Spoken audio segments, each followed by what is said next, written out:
Então, boa noite a todos, aqueles que vão nos assistir ou já estão nos assistindo pelo Facebook e depois, posteriormente, pelo canal no YouTube. Nós estamos na Igreja Presbiteriana de Coelho da Rocha com o nosso estudo de escatologia. É o estudo que nós iniciamos na semana passada, está sendo realizado tanto presencialmente quanto online. E antes da gente começar a falar sobre o que vamos analisar hoje, nós vamos rever rapidamente o que foi falado na semana passada e avançar um pouquinho. Mas antes, uma oração de iluminação. Deus bendito, nós queremos nesse momento suplicar que o Teu Espírito Santo venha iluminar a Tua igreja que se encontra aqui reunida, aqueles que irão nos assistir também posteriormente, aqueles que já estão na nossa página também nos assistindo. Pedimos para que esse estudo venha produzir crescimento, edificação espiritual. Em nome do Teu Filho Jesus. Amém. Irmãos, nós começamos na semana passada um estudo sobre escatologia. Então, nós vimos que escatologia é uma área da teologia que estuda as últimas coisas, né?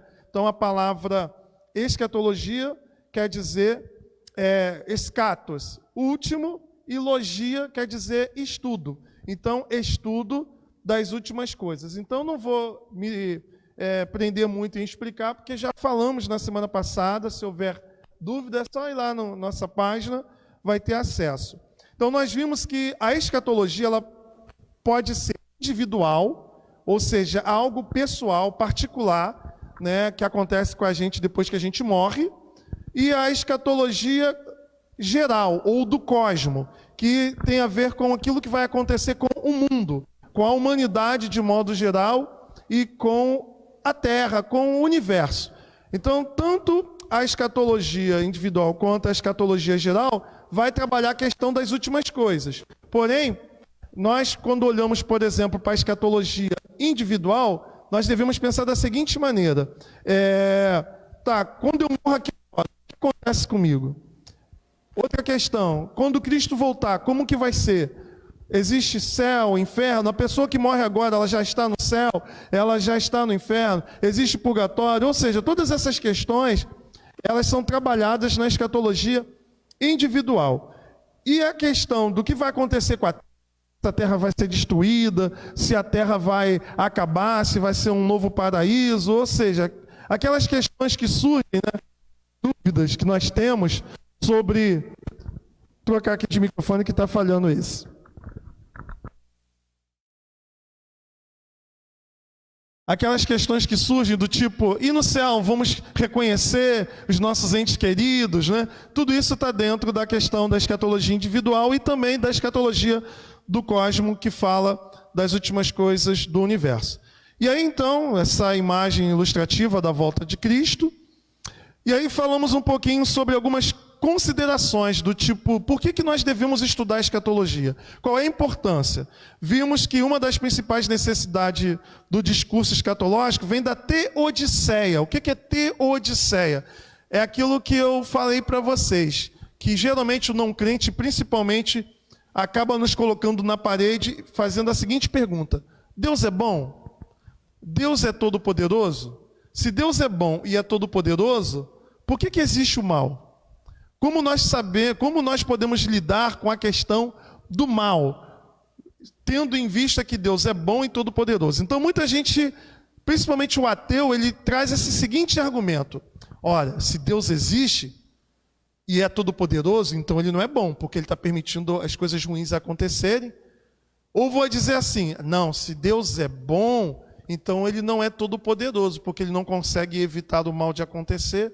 Então, a questão, por exemplo, do mal, né, que cresce, da injustiça, né, da impunidade que existe. Então, nós olhamos para tudo isso e fazemos uma reflexão. Como lidar com essa questão de um Deus que é bom, que é todo-poderoso e com a presença do mal? Então, a escatologia nos ajuda a pensar nessas questões e a dar respostas para isso. né? Nós vimos aqui da questão de que Deus é soberano, Deus é bom, existem coisas que acontecem que nós não entendemos, que há uma justiça divina que vai acontecer, que acontece, mas há uma questão de uma prestação de contas, que todos nós deveremos, né, prestar conta da nossa vida diante de um tribunal que está para o futuro, aquilo que nós chamamos assim, então, de aquele grande dia. E aí sim, nós vamos ter respostas para muitas coisas, do tipo, por que muitas pessoas que praticam uma maldade, elas simplesmente elas morrem sem ver nenhum tipo de justiça acontecendo em sua vida. E muitas das vezes a impunidade leva pessoas que são sinceras, pessoas que buscam viver uma vida correta. Às vezes as pessoas acabam duvidando da existência de Deus, da bondade de Deus, ou até mesmo se Deus existe por causa dessas coisas. Então a escatologia ela vai trazer isso à tona. E eu até citei uma frase, né, de um escritor russo chamado Dostoiévski, que vai dizer que se Deus não existe, tudo é permitido. Ou seja, crer em Deus é uma necessidade, porque, afinal de contas, o que faz sentido dizer que uma coisa é boa ou é ruim, se não há um parâmetro para se medir o que é bom e ruim? Percebe-se? Se Deus ele não existe, então por que nós nos queixamos do que é bom e do que é ruim? Pois quem pode dizer o que é bom? Ou quem pode dizer que é ruim? Porque muitas pessoas podem simplesmente olhar e dizer, mas para mim isso aqui é bom. E às vezes o que é bom para ela, o que gera prazer nela, gera infelicidade do outro. Gera tormento na vida do outro. Então, qual é o parâmetro para se dizer o que é certo, o que é errado, o que é bom e o que não é? Quando não há a crença na existência de um ser supremo que é bom e que estabelece a justiça, um padrão a qual nós devemos medir o que é certo, o que é errado, o que é bom, o que é mal, tudo se torna o quê? Relativo. Percebe como uma pessoa pode simplesmente, uma sociedade, relativizar determinados comportamentos? Por quê? Porque não existe um ser superior que diga, isto é errado. Mas não é errado porque ele é arbitrário em dizer que isso é certo ou errado, mas porque aquilo ali ofende a sua natureza santa, a sua natureza boa. Se não há a existência de um Deus superior, supremo, que é o padrão de justiça, por mais que você encontre sociedade que tenha um bom padrão moral, a moral dessa sociedade ela pode ser o quê? Relativizada com o passar do tempo. Porque não há uma autoridade para dizer, olha, isso é bom, isso é ruim. Por quê? Porque há um ser que é bom e que tem condição de estabelecer um padrão de justiça. Porque veja bem, é democracia. Mas e se na democracia um grupo decidir exterminar um outro grupo e é voto da maioria? Está entendendo a questão? Mas isso aqui é uma questão da maioria, tá? Mas a maioria pode estar decidindo algo que é prejudicial ou ruim para um determinado grupo. Então a gente tem que tomar cuidado com os padrões humanos. Aí a escatologia também nós vimos que tem a ver com a questão do futuro, porque ela aponta para eventos que ainda vão acontecer. Mas ela tem os braços e o foco, a escatologia aponta para o futuro, mas tem braços e foco no passado e no presente. Como assim? Ao mesmo tempo que a escatologia fala de coisas que vão acontecer, ela tem a ver com aquilo que nós vivemos hoje e tem a ver com aquilo que já aconteceu na obra de Cristo feita na cruz do Calvário. A vinda de Cristo, a vida de Cristo, a morte e ressurreição é o ponto central pela qual nós conseguimos analisar os eventos escatológicos, tanto agora no presente quanto também no futuro. Por exemplo, por causa da obra que Cristo realizou, eu posso dizer, eu sou salvo. Mas olhando para o futuro, eu posso dizer, eu serei plenamente salvo. E aí a gente viu aqui o último ponto, que é o que a gente chama de já e ainda não. Ou seja, eu como cristão, eu já desfruto, eu já vivo algumas verdades que Cristo prometeu para mim, mas eu ainda não desfruto plenamente, porque ainda há algo acontecer. Por exemplo, eu já tenho a vida eterna, mas essa vida eterna ainda não se manifestou de forma plena na minha vida. Eu usei como exemplo, eu uso sempre o texto de João, capítulo 5, do verso 24 a 28, 29, onde você vai encontrar Jesus falando, olha, vem a hora e a hora já chegou, que os mortos ouvem, né, a voz e ressuscitam. Vamos olhar aqui, João, de novo, João 5. Só que ele diz que isso é um evento presente, né? Vem a hora e a hora o quê? Já chegou. Ele não está dizendo que isso é algo que vai acontecer. É algo que é possível experimentar aqui e agora. Então é o que a gente pode denominar de já, né? Olha lá, verso 24. Em verdade vos digo que quem ouve a minha palavra e crê naquele que me enviou, tem a vida eterna. Não entra em juízo, mas passou da morte para a vida. Ele diz assim, quem ouve no presente, em verdade vos digo que vem a hora e já chegou em que os mortos ouvirão a voz do Filho do Homem. Então ele está dizendo de algo que é experimentado agora. Que morte é essa aqui? É a morte espiritual que todo o ser humano, toda a raça humana, ela já nasce o quê? Morta, espiritualmente falando, separada de Deus. Mas quando ouvimos a voz do Senhor, quando ouvimos esse chamado pela proclamação da palavra e a ação do Espírito Santo no nosso coração, nós já recebemos o quê? A vida eterna. Quem crê em mim, ainda que morra, viverá. Quem crê em mim tem a vida eterna. É uma realidade que eu vivo agora, por causa da obra que Cristo fez no passado. Agora, olha o que está lá no verso 28. Não vos maravilheis disto, porque vem a hora em que todos os que se acham nos túmulos futuro ouvirão a sua voz e sairão. Aí o 29. Os que tiverem feito bem para a ressurreição da vida, e os que tiverem praticado mal para a ressurreição do juízo. Então olha aqui, é o já e o ainda não. Eu já tenho a vida eterna. Eu já saio do meu túmulo existencial. Eu saio hoje, quando ouço o Evangelho, o Espírito Santo entra na minha vida, me convencendo da justiça, do juízo e do pecado, e eu recebo essa nova vida, é uma realidade que eu tenho agora. Agora, essa realidade que eu tenho agora, ela não está completa, ela se completará no futuro. Por isso nós falamos que é o já e o ainda não. Olha também o que o texto de Romanos 8 vai dizer. Romanos 8. Isso tudo nós falamos na semana passada. Romanos 8, verso de número 30. E aos que predestinou, a esse também chamou. E aos que chamou, a esse também justificou. E aos que justificou, a esse também glorificou. Olha, a predestinação se dá na eternidade. Portanto, tem a ver com o passado para nós aqui que estamos no tempo, né? Deus, antes de nos criar, Ele já nos escolheu. E aí o texto diz que Ele chamou. Esse chamado se dá aqui, agora, no presente. É a ação do Espírito Santo no coração e o Evangelho sendo pregado. E aí ele vai dizer que aos que Ele chamou, Ele justificou. Justificação tem a ver com o quê? Quando a pessoa entrega a vida para Cristo, né? Aquela obra de Jesus que Ele realizou lá no passado, nos alcança. Então somos perdoados e somos justificados. Deus nos tem como o quê? Como justos, não porque somos justos, mas porque Deus, em Cristo Jesus, nos justificou. E aí ele diz, e aos que justificou, Ele o quê? Glorificou. Glorificou, aqui Paulo usa no passado, mas é um evento que ainda vai o quê? Acontecer.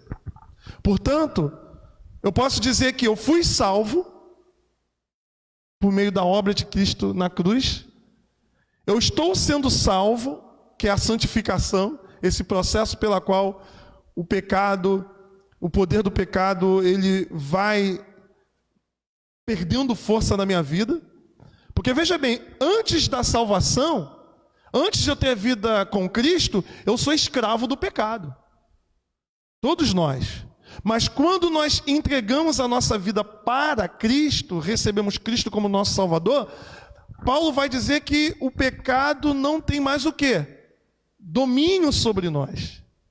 Então, há uma presença do pecado, mas o pecado não tem mais domínio. Nós não somos mais escravos do pecado. Portanto, nós podemos vencer os vícios, nós podemos vencer os males que nós somos inclinados a cair, porque o pecado não tem mais domínio. Se o Filho vos libertar, verdadeiramente sereis livres.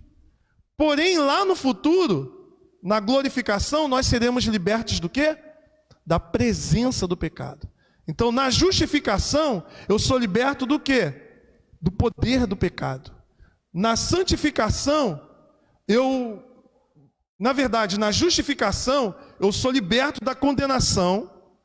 Na santificação, eu já não tenho mais o pecado dominando sobre mim, mas eu tenho ainda a presença do pecado, e na glorificação não haverá nem mais a presença do pecado, pois nós estaremos completamente livres da ação do mal na nossa vida.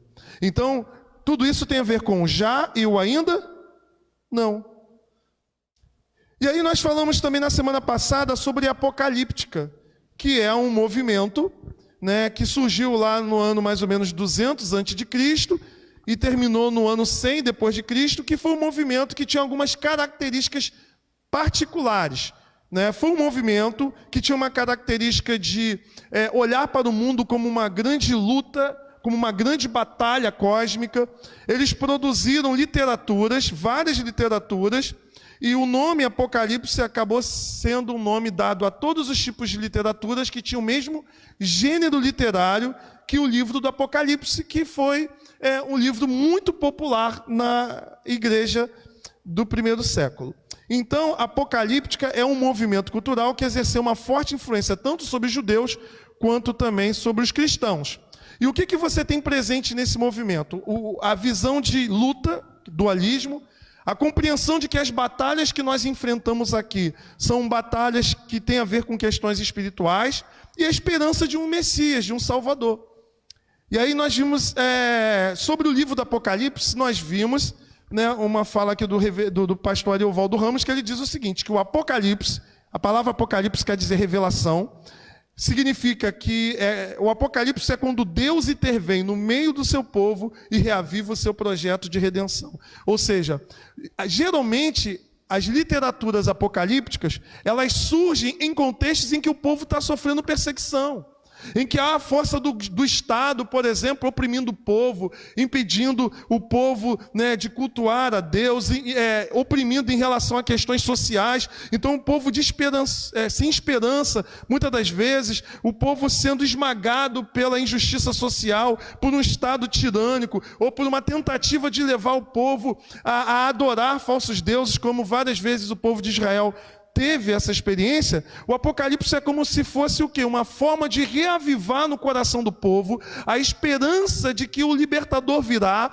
a esperança de que Deus está conosco na nossa luta e que nós precisamos perseverar até o fim, porque a salvação, ela é certa. Ela é certa, mas essa salvação não tem a ver com Deus te livrar do sofrimento, tem a ver com o quê? Com a salvação que se manifestará na vida daqueles que morrem crendo, estarão na presença do Senhor, ou não, e ressuscitarão com Cristo no último dia. Então, essa expectativa é a expectativa da igreja.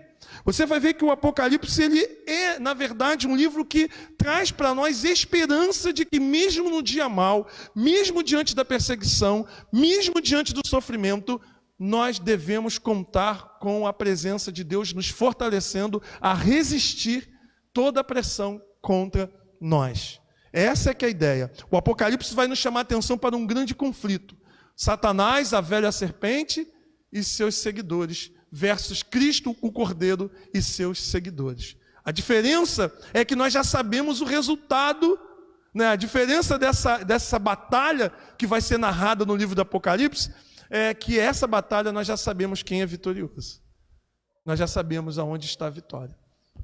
Então existem vários livros que têm essa mesma ideia, que não entraram na Bíblia, mas trabalham com essa mesma ideia de conflito, de luta, de batalhas. E aqui eu então passei a lista de alguns aqui, eu falei na semana passada. No Antigo Testamento, alguns livros da Bíblia também trazem um pouquinho desse gênero literário apocalíptico, que é o livro de Daniel, que é o livro de Zacarias, Ezequiel, Isaías, que nós vamos ver em outros momentos, algumas passagens apocalípticas, né, para entendermos um pouquinho. E aí falamos, né, que na literatura apocalíptica há uma diferença entre a literatura profética. Porque geralmente os profetas, eles recebem a visão de Deus, a revelação de Deus, profetizam e depois de muito tempo é registrado aquilo que eles profetizaram. Geralmente na literatura apocalíptica, a pessoa recebe e ela já põe por escrito a revelação. Foi assim que aconteceu com João, né? Deus se revelou a João e mandou ele pôr por escrito as coisas que ele estava ali para ver. Avançando, tudo isso que já falei, né? E paramos aqui, né? Que o tema principal, por exemplo, do livro de Apocalipse é a vitória de Cristo e de sua igreja sobre o dragão que é Satanás. Qual é o propósito? Confortar a igreja militante contra a força do mal, né?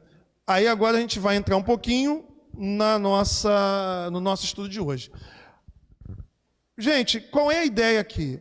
Tanto na semana passada quanto hoje, nós estamos fazendo apenas um panorama de algumas questões importantes para nós entendermos algumas coisas que nós vamos estudar. Por isso que a gente vai apresentar de forma um pouco mais geral algumas questões, para, a partir de semana que vem, nós começarmos a pegar temas apocalípticos ou escatológicos. É como se você tivesse o quê? Lançando primeiro os fundamentos, para depois a gente edificar o prédio. Então, na semana passada, eu expliquei para vocês um pouquinho o que é escatologia, o que é apocalipse. Hoje eu vou mostrar para vocês alguns métodos de interpretação, e na semana que vem a gente vai pegar os temas e vamos começar a trabalhar. Hoje eu vou apresentar os métodos, vou dizer qual é o método que a gente vai seguir, e semana que vem, então, a gente vai começar do quê? Pegar textos bíblicos e interpretar de acordo com o método que eu vou apresentar para vocês hoje. Tudo bem? Então, vamos lá. Lembrando, escatologia é estudo das últimas coisas, tanto de forma geral, quanto da nossa vida pessoal. Apocalipse, né, é um gênero literário, né? Ou seja, uma forma de escrever. O que é um gênero literário? Você não tem romance, você não tem ficção. Apocalipse é uma forma de escrever, e nós já vimos aqui que no tipo de gênero apocalíptico nós temos conflito, nós olhamos para os problemas que o povo de Deus passa na terra como resultado de batalhas espirituais. No gênero apocalíptico nós temos esperança de um Salvador. E uma coisa que eu falei na semana passada, o gênero apocalíptico apresenta profecias, narrativas, a partir de quê? De símbolos. Portanto, você, por exemplo, lê um livro do Apocalipse, você vai ver figuras mitológicas, números, cores, tudo isso tem o quê? Um significado. Nós não devemos olhar para o livro do Apocalipse, por exemplo, está lá um dragão de não sei quantas cabeças, não sei quantos chifres, e achar que aquilo vai aparecer mesmo no futuro. Não é isso, aquilo é um gênero literário, é uma visão a qual João teve, dentro de um estilo literário a qual ele escreve, apresentando para os leitores, através dessas imagens, dessas figuras, verdades espirituais e proféticas. Tudo bem? Então vamos lá. Em termos de interpretação do Apocalipse, a gente que lê o livro do Apocalipse como se tudo já tivesse acontecido. É o que chamamos de preterismo. Tudo bem? O que é pretérito? Passado, né? Então tem gente que lê o Apocalipse, já aconteceu tudinho. Na época do Império Romano, a besta, tudo aquilo já aconteceu. Outros olham para o livro de Apocalipse e vai dizer, não, ainda vai acontecer. Nada que está no livro aconteceu. Tudo isso ainda vai acontecer no futuro. Tem gente que interpreta assim. Outros vão dizer, não, que o Apocalipse é um livro que a gente lê lá, né, alguma coisa, e a gente olha para a história, é como se fosse um jornal, e você vai interpretando eventos como se estivesse acontecendo agora. Já viu gente assim? Uma vez eu fui para um debate na televisão que o rapaz falou assim, não, eu provo para você que chikungunya está aqui no livro do Apocalipse. Então tem gente que fica olhando assim, ih, a Torre Gêmeas caiu, está lá no livro tal, no capítulo tal. Já viu gente assim? Que fica olhando, né, o que vai estar lá na Bíblia e fica procurando o que está acontecendo, aí diz que está na Bíblia. Então, esse método é chamado de historicismo. O idealismo é a ideia de que o Apocalipse ele possui princípios, né, mas ele não está trabalhando com nada concreto, específico que acontece, mas com símbolos que apontam para questões que acontecem ao longo de toda a história. Portanto, as imagens, elas não são especificamente de um determinado momento, pelo menos da grande maioria, né, das imagens, dos símbolos, mas são ideias que você pode, ao longo da história, perceber que aquelas ideias estão presentes em todo momento na história da igreja, na história do povo de Deus. E a formação histórica é o que considera o Apocalipse como um livro de coisas que já aconteceram, de coisas que estão acontecendo a partir desses princípios, né? E também coisas que ainda vão acontecer. Então você tem vários métodos de interpretar o livro de Apocalipse. Qual é o problema de você achar que o livro do Apocalipse precisa ser interpretado como se já tivesse acontecido? Porque tem várias coisas ali que você vê claramente que ainda não aconteceu. Que não aconteceram, né? Por exemplo, a volta de Cristo, a própria besta, embora alguns vão dizer que a besta, o anticristo era o imperador romano, tal, enfim, mas você percebe que o livro do Apocalipse aponta para algo final, né? Uma culminância, um fim do mundo. E a gente sabe que ainda falta muita coisa para acontecer. Dizer que o Apocalipse só está no futuro também é muito complicado, porque veja bem, gente, o livro do Apocalipse ele foi escrito para para as igrejas que estavam vivendo debaixo de perseguição. Portanto, se tudo aquilo ainda vai acontecer, que sentido faria aquelas pessoas que estão lendo o livro, qual era a mensagem do livro para aquela igreja, já que aquilo eles não iam viver? Está entendendo? Porque geralmente quem interpreta o livro como coisas que vão acontecer, vai dizer assim, não, tudo isso vai acontecer num período que a igreja for arrebatada, e aí o povo vai ficar na terra, aí vai começar a acontecer o que está escrito no livro do Apocalipse. Mas, poxa, se o livro visa confortar a igreja diante da luta e perseguição, para que o livro foi escrito para uma igreja que não vai estar aqui? Então é estranho isso. Então acho que erra. Essa coisa, né, de você ficar também olhando para aquilo que está acontecendo e dizer, está escrito lá. Pastor, olha só, eu vi bem um chip de não sei de onde, essa coisa, toda hora as pessoas ficam olhando uma notícia e correndo para ver se está na Bíblia, é muito perigoso. Por quê? Porque várias vezes as pessoas marcaram a data da volta de Cristo, falaram que fulano é a besta, e não aconteceu, não foi daquele jeito. Então quer dizer, a besta é fulano de tal, aí o tempo passa, não é, e aí? Poxa, mas a igreja falou que era, ó, tá vendo?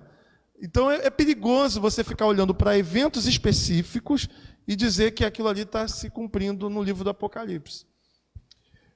Eu acho que o melhor método da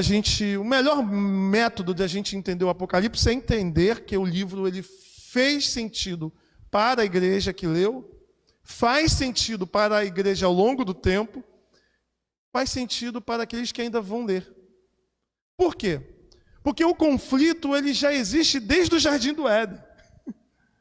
O dragão está lá, como uma serpente.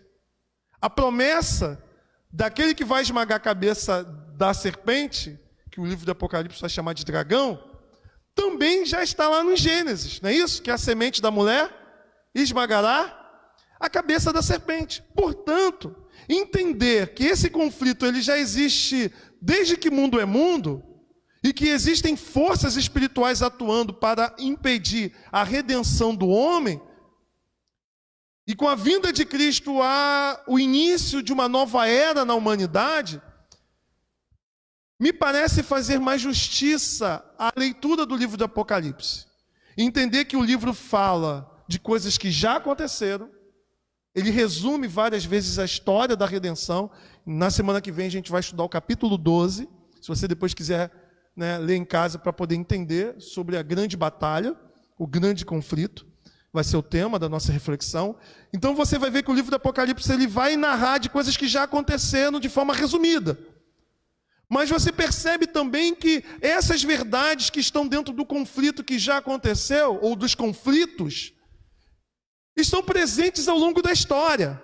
E à medida que nós vamos aproximando do fim, nós percebemos que essas coisas elas vão se tornando cada vez mais o quê? Fortes, intensas, até chegar num ponto de quê? Culminância. Percebe? Isso você vai ver, por exemplo, quando Jesus, lá no capítulo 24 de Mateus, ele vai dizer princípio das dores. O que é princípio das dores? A comparação é o tempo todo com a mulher grávida, que está pronta para dar luz. Não é isso que Mateus 24 trabalha? É o princípio das dores, ou seja, a mulher começa a sentir o quê?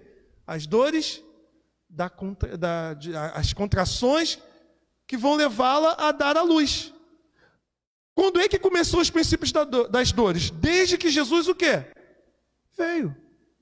Porque veja bem, depois que Cristo veio ao mundo, morreu, ressuscitou e subiu, o que nós estamos é numa contagem o quê? Regressiva. Se o homem vai ficar aqui na Terra 3.000 anos, à medida que cada ano vai passando, um exemplo que estou dando, né? Nós estamos o quê? Mais próximo do fim. E é nesse sentido que nós precisamos entender que o juízo de Deus ele está presente ao longo da história da humanidade. Como princípio. Princípio das dores. Mas vai ter um momento que a gente vai entrar naquele momento que a mulher está perto de dar luz. E aí, nós podemos entender que aquelas dores vão o quê? Quem é mãe aí sabe. O que acontece? Aumenta. E se aumenta e a contração ela começa a acontecer o quê? Em menor curto espaço de tempo. Então eu posso entender que ao longo da história, várias figuras representam o anticristo. Várias coisas que acontecem representam o juízo de Deus na humanidade que não se converte, como Deus chamando o povo ao arrependimento. Mas quando chegarmos próximo do fim, acontecerá tudo isso de forma o quê? Derradeira, final. Porque Cristo virá para consumar a história. Então eu acho que se prender a um método em si, pode nos levar a olhar só para um aspecto, enquanto os métodos, na verdade, vários métodos nos ajudam a entender vários momentos, ou vários pontos do livro do Apocalipse. Coisas que já aconteceram, coisas que estão acontecendo, sem eu precisar necessariamente ficar pegando o texto para dizer que é um jornal, né? Olhar a Bíblia como um jornal. Não. Muita coisa que acontece é juízo de Deus. Sim. A humanidade pecadora, que não se arrepende, quando coisas ruins acontecem, é o quê? É o megafone de Deus, lembrando o povo, chamando o povo ao quê? Arrependimento. Não é o que vai acontecer lá no final? E para quem é crente, coisas que estão acontecendo ruins na terra, é para lembrar que aqui não é o nosso lar. É para lembrarmos que a nossa cidadania não é essa. Que nós não devemos esperar nesse mundo vida boa e mansa. Não há isso na Bíblia. Não há essa promessa. Essa que é a grande questão. E aí, existem dois pontos aqui que são importantes. Veja bem, eu não estou entrando hoje em nada especificamente. Eu estou dando um panorama. Então, para alguns, talvez fique um pouco perdido, mas segura, porque você vai começar a entender um pouquinho mais no nosso próximo encontro. O que agora é importante para vocês é entender um pouquinho essas bases, tá? Eu quero aqui mostrar para vocês agora. Calma aí. Existem dois pontos no livro do Apocalipse que é muito importante para nós. Dois temas muito importantes. Um tema é milênio. Milênio. O que é milênio? O milênio tem a ver com aquela passagem que está no livro de Apocalipse, capítulo 20. Se você olhar Apocalipse, capítulo 20, tem uma passagem que fala de um período de 1000 anos. Já leu isso?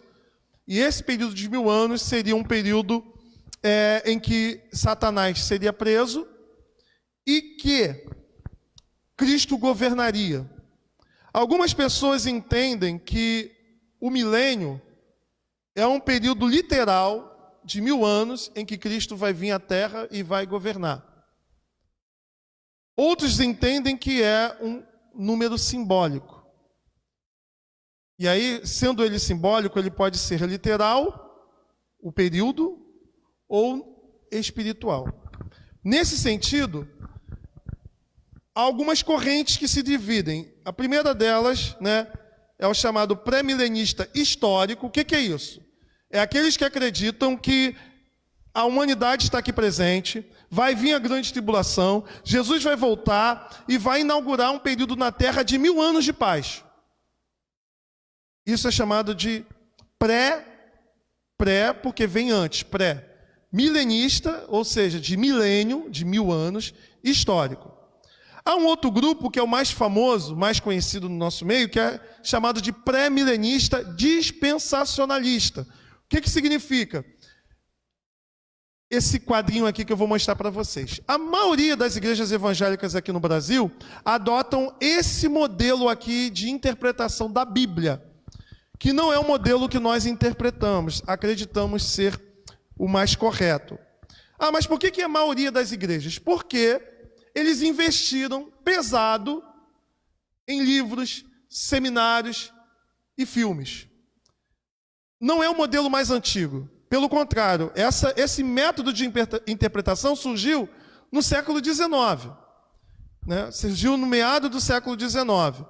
Só que ficou famoso o método ficou famoso por causa das palestras, e muitos seminários aqui no Brasil adotaram esse método, que é chamado de dispensacionalismo. Resumidamente, o dispensacionalismo diz que o plano da salvação está dividido em dispensações, em 7 dispensações. E cada uma delas é uma maneira de Deus administrar as suas promessas e a salvação ao seu povo. Eu não vou aqui entrar especificamente explicando como que se dá as 7 dispensações, mas apenas como eles interpretam o Apocalipse. Olha lá o esquema. Deixa eu deixar bem claro que isso aqui não é o modo como nós entendemos, tá? Eles ensinam que Deus tinha Israel como seu povo. Uma vez que Deus prometeu para Israel o Messias, e o Messias foi rejeitado, Deus agora se voltou para nós gentios, ou seja, os não-judeus. E vai chegar um tempo que Deus vai tirar a igreja, que é formada de gentios e dos judeus que se convertem, da terra, para voltar a trabalhar com o seu povo. Porque eles entendem que Israel é o povo de Deus. E que a igreja é como se fosse mais ou menos assim. Como Israel rejeitou Jesus, a igreja entrou no plano aqui da salvação. Porém, Deus vai voltar a tratar com Israel. Esse grupo pensa da seguinte maneira. Olha o quadro que eu estou mostrando aqui para vocês. Primeiro ali você tem o chamado Era da Igreja. Ou seja, depois que Jesus veio, nós estamos na Era da Igreja. Na Era da Igreja, eles ensinam que a qualquer momento vai acontecer o arrebatamento. Ou seja, nós vamos subir. E aí, quem vai ficar aqui na Terra vai entrar nesse período que está escrito ali de 7 anos. Esses 7 anos seriam... Esses 7 anos, eles na verdade, é o que chamamos de grande tribulação. Então, eles ensinam que há um período de 7 anos de grande tribulação. Esses 7 anos de grande tribulação seria dividido em 3 anos e meio de uma falsa paz, de um líder mundial que virá no mundo pregar uma falsa paz, e depois, 3 anos e meio, vai haver um período de grande perseguição aos judeus e aos crentes que não subiram. Quando acabar esses 7 anos, Jesus volta. E aí ele vem inaugurar o que chamamos de milênio, o que é chamado de milênio. Então há uma batalha ali, tá? O anticristo vai ser destruído, e aí vai vir um período de 1000 anos, literal, em que Cristo vai governar fisicamente lá de Israel. Por isso que há toda essa questão, né, de ora por Israel, de que Israel, quem abençoa Israel vai ser abençoado, de que há o templo de Israel que está sendo reconstruído. Já viu assim, todo o movimento, até aqui no Brasil mesmo, igrejas que botam bandeira de Israel. Por quê? Porque acredita exatamente nisso aqui, né, que Israel seria o centro ali da revelação bíblica, né? Ou seja, quando entrar esse 1000 anos, eles acreditam que nesse período de 1000 anos, tudo aquilo que Deus havia prometido para Israel, que não aconteceu, vai acontecer aqui nesse período. Então, esse período, as pessoas viveriam muito tempo, morreriam assim, com muitos anos de vida mesmo, e quando acabar esse período, Satanás, que está preso, ele seria solto, ou será solto de acordo com eles, vai enganar algumas pessoas e vai levar as pessoas a guerrear contra Cristo, e assim então Cristo fará o julgamento final, que é o estado eterno. Então, quando você vê, por exemplo, a novela que estava dando na Record sobre Apocalipse, né, segue essa linha aqui de interpretação. Ou aquela Deixados para Trás, lembra daquela série? Segue essa linha aqui de interpretação. Um filme que foi também no cinema há algum tempo atrás com Nicolas Cage, o nome do filme é Apocalipse, segue essa linha de interpretação, tá ok? Tem vários problemas nesse aqui, que a gente vai ver com o passar do tempo.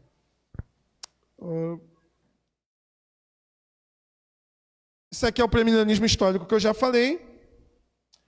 Pós-milenista, então veja bem, aquele que eu mostrei para vocês é o pré-milenismo histórico, ou dispensacionalista. O pós-milenista, eles acreditam que a Terra vai viver um período muito bom mesmo, vai haver muito progresso, o Evangelho vai alcançar as pessoas, vai haver quase que uma paz mundial, e aí depois Jesus volta.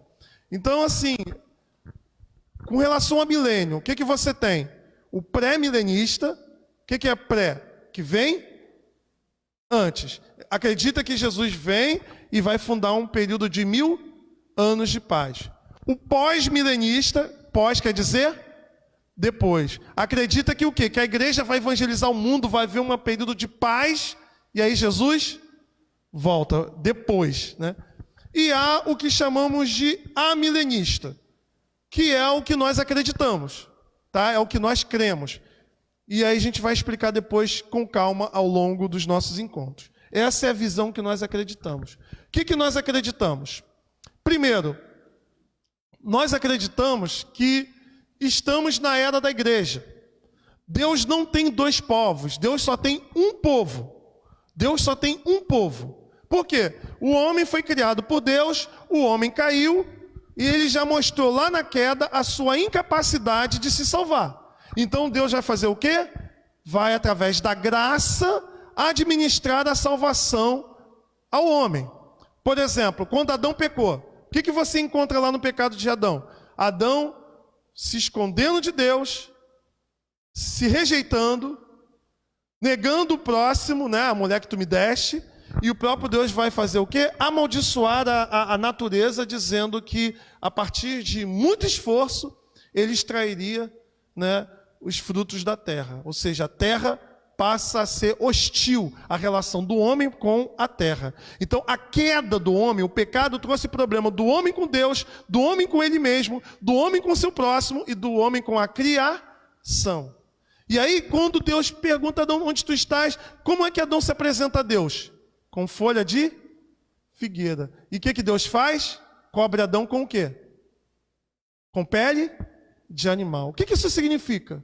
Que as obras que o homem produz para poder se apresentar diante de Deus, elas são o quê? Insuficientes para cobrir a sua nudez. O próprio Deus precisou o quê? Matar um animal para cobrir a nudez de Adão. Isso mostra o quê? Graça.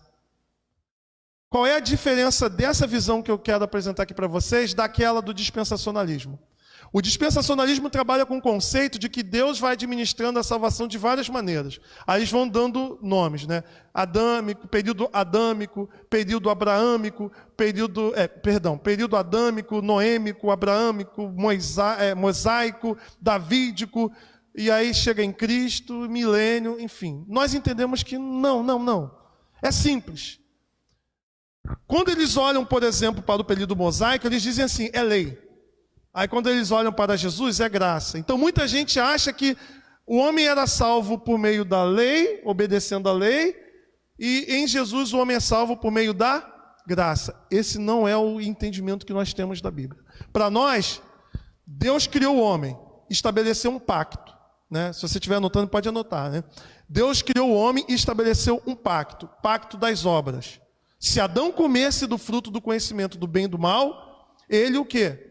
Morreria. E toda a sua descendência. Se o homem permanecesse fiel, ele seria abençoado e toda a sua posteridade. O que aconteceu? O homem comeu do fruto do conhecimento do bem e do mal. Então toda a raça humana o quê? Caiu no pecado de Adão. Dali para frente, meu amigo, é tudo o quê? Graça. A lei não é um meio de nos salvar. Ninguém é salvo pela lei. A lei é para mostrar o quanto nós estamos distante do padrão de Deus. E por meio da lei, nós pedimos o quê? Misericórdia. Por exemplo, a lei diz, não matarás. Se não há o que está escrito, se não tiver a lei escrita, você até sabe que não pode matar. Mas quando está escrito não matarás, isso fica o quê? Evidente. Que matar é o quê? É errado. Então, quando eu olho para a lei, eu percebo o quanto eu estou o quê? Afastado do padrão de Deus. Não matarás, não furtarás, não dirás falso testemunho, não adulterarás, adorarás apenas o Senhor teu Deus. Tudo isso é para nos mostrar o quanto que nós estamos fora do padrão de Deus. Mas ninguém consegue se salvar cumprindo a lei. Portanto, quando Deus deu a lei para Moisés, não foi para que a humanidade, para que o povo de Israel dissesse, olha, nós cumpriremos tudo. Não, vamos tentar, mas tenha misericórdia. Por isso, o Antigo Testamento, você tinha o sacrifício dos animais. Para quê? Para mostrar para o povo que a nossa culpa é transferida para aquele animal e ele é sacrificado para o quê? Expiar os nossos pecados. Então, tudo é graça. Não existe lei e graça. O que existe é graça. A própria lei é uma expressão da graça. A questão é que em Cristo Jesus a graça se torna o quê? Plena. Ela se torna transbordante. Em Jesus a graça ela é abundante. Mas tudo é graça. Portanto, Deus só tem um povo, que é o povo de Deus. Esse povo de Deus, a partir de Abraão, por exemplo, foi formado o povo de Israel. Ele envia o Messias, o Salvador, para que a salvação pudesse, se completar por meio da obra de Cristo. Porém, muitos daqueles que pertenciam ao povo de Israel rejeitou a Jesus. E nós, que não éramos parte do povo de Deus, recebemos a mensagem do Evangelho, acreditamos e somos contados como filhos de quem? De Abraão. A Bíblia não diz que Abraão é o pai da fé. E que na fé de Abraão todas as famílias da terra seriam o quê? E como que todas as famílias da terra são benditas na fé de Abraão? Porque Jesus vem da linhagem de Abraão. Se eu creio em Jesus, eu sou abençoado na fé que Abraão teve. Percebe? Há um só povo. Por isso Paulo vai dizer lá em Romanos 9, nem todo aquele que é de Israel é israelita. Ou seja, não é o fato de pertencer ao povo de Israel, de ter sangue de judeu, que vai fazer de você do quê? Salvo. Mas é permanecer na fé que Deus deu a Abraão. Crer na promessa. Então, nesse sentido, o que nós acreditamos? Que hoje nós estamos o quê? Na era da igreja. Porque Cristo veio, nós cremos em Jesus, fazemos parte do povo de Deus, somos contados como parte do povo de Deus. E o milênio, esses 1000 anos que alguns acreditam que será algo que vai acontecer, ele na verdade ele é espiritual, ele não é físico, literal. Por quê? Porque nós já estamos reinando com Cristo. Satanás ele já está preso. Como assim? A gente vai ver lá na frente. Aguarde, calme. Mas como que Satanás está preso? Poxa, se Satanás está preso e está vendo morte, está vendo tudo isso que está acontecendo, dizer que Satanás está preso não é dizer que Satanás está do quê? Impedido de agir. Pensa num pitbull. O pitbull na coleira, ele morde tanto quanto ele o quê? Solto. Mas qual é a diferença de um pitbull na coleira para um pitbull solto? Qual é a diferença? O pitbull preso, ele tem o quê? Limite. O que nós entendemos? Que a igreja está na terra. Vamos ver com calma isso. Com calma, vamos estudar os textos bíblicos. A igreja está na terra. E enquanto a igreja está na terra, porque Cristo a edificou, Deus deu poder, Cristo deu poder para a igreja de pregar o evangelho a todos os povos, a todas as criaturas, tendo a ciência, a certeza de que aqueles que pertencem ao Senhor serão alcançados pelo evangelho, porque Satanás não tem poder de impedir o avanço da igreja, porque ele está o quê? Com poder limitado. O que é o milênio? O milênio é Cristo, que é aquele valente que amarra o valente, para que a casa do valente seja o quê? Saqueada. Ou seja, a humanidade estava debaixo da escravidão, do poder do diabo. Cristo, a Bíblia diz que Cristo veio fazer o quê? Desfazer as obras de Satanás. É por isso que a gente vai ler dos textos bíblicos, que a gente vai perceber que no ministério de Cristo houve uma manifestação abundante do diabo. Você lê o Antigo Testamento, você quase não vê falar do diabo no Antigo Testamento. Agora, quando você lê os evangelhos, você vai ver por onde Jesus ia, o diabo se manifestava. Por quê? Porque à medida que Cristo veio, avançando com o seu projeto de reino, ele foi avançando, entrando em territórios dominados pelo diabo. E foi o quê? Saqueando a casa do valente. É por isso que a igreja precisa pregar, porque ela tem a promessa de que os eleitos de Deus serão alcançados pela pregação da palavra, porque Satanás não pode impedir. O milênio ele é espiritual, por quê? Porque aqueles que morrem com Cristo já estão o quê? Reinando com Cristo. Aqueles que morrem aqui na terra já estão presentes no céu, reinando espiritualmente com Cristo. E no finalzinho do milênio, que existe uma outra imagem que eu vou botar para a gente finalizar, no finalzinho do milênio, nós teremos assim então, um período em que esse Satanás, esse diabo será solto. É onde nós chamamos de grande tribulação. Vou só usar essa imagem aqui, final, para a gente terminar, porque é muita informação. Vamos lá. No outro slide, que é o slide da grande tribulação, vai mostrar essa imagem aqui. E aí a gente vai... Estão conseguindo ver? Tranquilo? Calma aí, não?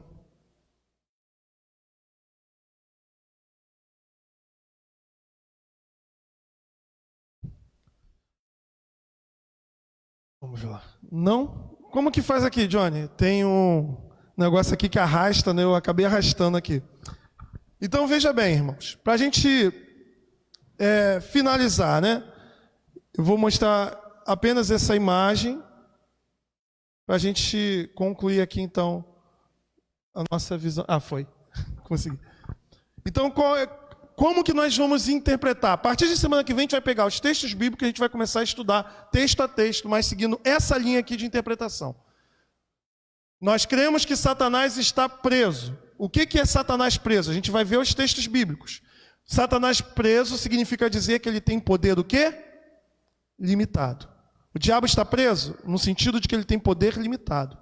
Ele continua agindo, ele pode entrar no corpo de uma pessoa, ele pode ferir, ele tem poderes, ele continua atuando, porém o poder é o quê? Limitado. Então é esse período que nós estamos aqui, que é o período que chamamos de a era da igreja. E o milênio é o quê? Espiritual. 1000 anos significa o quê? Um tempo cumprido. Não significa 1000 anos, literalmente falando. E isso, a Bíblia usa esse termo, a gente também usa às vezes, né? Números para poder significar o quê? Um período o quê? Grande de tempo, sem necessariamente significar o quê? Períodos ali exatos. A gente vai mostrar isso aqui. Quando a Bíblia usa, por exemplo, a palavra 1000 anos, só para expressar um período grande de tempo, e não 1000 anos no sentido realmente literal. Então nós entendemos que Satanás na terra está com poder limitado, e no céu aqueles que morrem, os crentes que morrem já estão com Cristo, reinando com Cristo. Mas haverá um período na terra, um período que nós chamamos de grande tribulação. Vamos ver os textos bíblicos que mostram essa grande tribulação. Diferente daquela outra visão que eu mostrei para vocês, nós não dizemos qual é o período, o tempo. Aquela outra linha de interpretação vai dizer que o período da grande tribulação o período é de 7 anos. Nós entendemos que o número no livro do Apocalipse ele é simbólico, não é literal. A gente vai entender que os números, todos eles são simbólicos. Então, o período da grande tribulação é um período curto. Quanto tempo é? Não sei. Pode ser 7, pode ser mais ou pode ser menos. Mas a Bíblia diz que Deus encurta o período por causa do amor que Ele tem pelos seus eleitos. Tá? Então, o período da grande tribulação ele é curto. Nós entendemos que a igreja não subirá antes da grande tribulação, porque nós cremos que só há um povo de Deus. Povo de Deus que é constituído tanto de judeus que se convertem a Cristo, como nós. Então Deus não precisa tirar a igreja da terra para tratar com Israel, porque o povo de Deus é a igreja, que é formada de judeus que se convertem e de nós que nos convertemos. Então a grande tribulação é um período terrível que ainda vai vir sobre a terra, em que haverá perseguição à igreja, haverá fome, haverá muita guerra, haverá um líder mundial que se levantará para promover a paz mundial, haverá um líder religioso que indicará esse líder político para que o povo possa seguir, haverá muita gente que acreditará na proposta desse líder mundial. Nós cremos nisso, porém a igreja estará aqui, vendo tudo isso acontecer. E diante de tudo isso vai haver juízos de Deus. Pragas, pestes. Deus vai lançar seu juízo sobre a terra. A pergunta é, mas se Deus vai julgar a terra, a igreja ela vai sofrer do juízo? O que nós acreditamos é que, no que diz respeito ao juízo de Deus sobre os homens, Deus protege a sua igreja. Mas no que diz respeito à perseguição que virá por parte do anticristo, Deus permite que o seu povo sofra a perseguição. Onde que isso aconteceu de forma muito parecida? Você já viu na Bíblia alguma coisa um pouco parecida com isso? Lá em Êxodo. Israel está onde? No Egito. Deus lança pragas sobre o Egito, não é isso?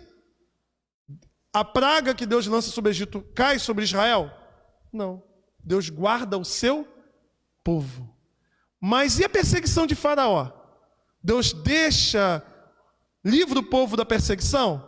Não. O povo sofre na mão de Faraó, mas as pragas não caem sobre o seu povo. É a mesma coisa que vai acontecer na grande tribulação. A perseguição sofreremos, mas o juízo de Deus, o Senhor sobrenaturalmente nos guardará. Esse período se chama de grande tribulação. E quando a coisa parecer insuportável, Cristo retorna. Está vendo? Nos ares, Cristo retorna. A igreja sobe para encontrar Cristo nos ares e aqueles que ficam são destruídos e ressuscitam para entrarem com corpos imortais no estado eterno. Os justos para a vida eterna e os injustos para o juízo eterno. Então esse é o quadro que eu estou apresentando para vocês de forma panorâmica, para poder mostrar como que nós vamos estudar aqui agora, daqui para frente, todos os textos bíblicos. Então, na semana que vem, a gente vai estudar o texto de Apocalipse, capítulo 12, e o tema será o grande conflito ou a grande batalha. E aí vocês vão entender com mais detalhes o que eu apresentei aqui de forma bem rápida e panorâmica. Finalizo então com a seguinte questão. Algumas pessoas acreditam que a igreja é arrebatada antes da tribulação.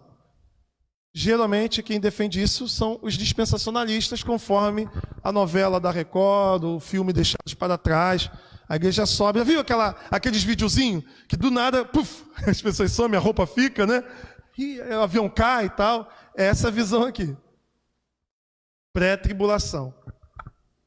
Segundo essa visão, depois que você sobe, vai vir um período de 7 anos de luta, de conflito. Nós não cremos nisso.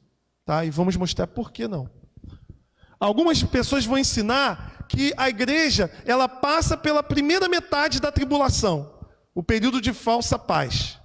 Depois, quando a chapa esquentar, Deus tira a sua igreja.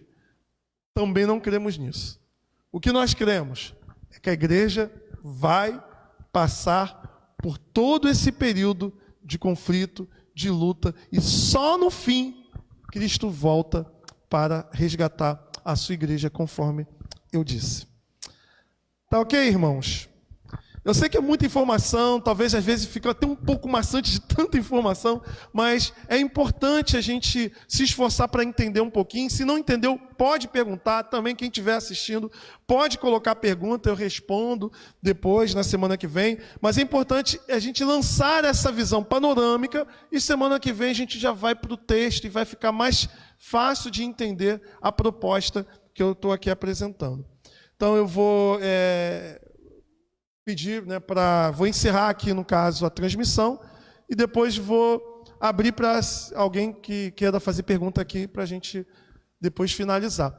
Agradeço àqueles que estão nos assistindo, que Deus abençoe a todos. Se quiser deixar perguntas, deixem as perguntas e na semana que vem a gente responde e nós vamos continuar aqui respondendo presencialmente algumas perguntas e finalizar. Então, um beijo no coração de todos.